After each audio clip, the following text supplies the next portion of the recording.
வணக்கம். இன்னைக்கு ஈஸியாக Chettinad style baby potato fry பார்த்துடலாமா? அதுக்கு பொட்டேட்டோவை நல்லா வாஷ் பண்ணிவிட்டு ப்ரெஷர் குக் பண்ணி ஸ்லோ மோடில் ஒரே ஒரு விசில் வச்சு எடுத்துக்கோங்க.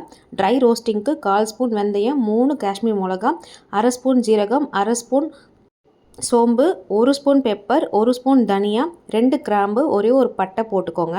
நல்லா வாசனை வர வரைக்கும் ஃப்ரை பண்ணி எடுத்துக்கோங்க. ஒரு வானலில் கொஞ்சமாக எண்ணெய் விட்டு இஞ்சி பூண்டு தட்டி வச்சுருக்கேன், அதை நல்லா ஃப்ரை பண்ணிக்கோங்க. அதுக்கப்புறமா வேக வச்சு தோல் உரிச்ச பொட்டேட்டோவை சேர்த்துக்கோங்க. கொஞ்சமாக கருவேப்பிலை, கொஞ்சமாக மஞ்சத்தூள், கொஞ்சமாக உப்பு போட்டு நல்லா ஃப்ரை பண்ணிக்கோங்க. கூடவே பெருங்காயமும் ஆட் பண்ணிக்கோங்க. 5 நிமிஷம் ஸ்லோ குக் பண்ணிங்க. நல்லா பரட்டி எடுங்க.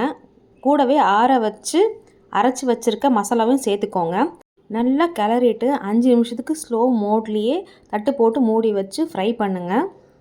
மறுபடியும் லிட்டை ஓப்பன் பண்ணிவிட்டு நல்லா ஃப்ரை பண்ணிவிட்டு 10 மினிட்ஸ்க்கு குக் பண்ணிங்க அப்படின்னா உங்கள் பேபி பொட்டேட்டோ ஃப்ரை ரெடி. இந்த வீடியோவுக்கு என்ன சப்ஸ்கிரைப் பண்ண மறந்துடாதீங்க. தேங்க்யூ.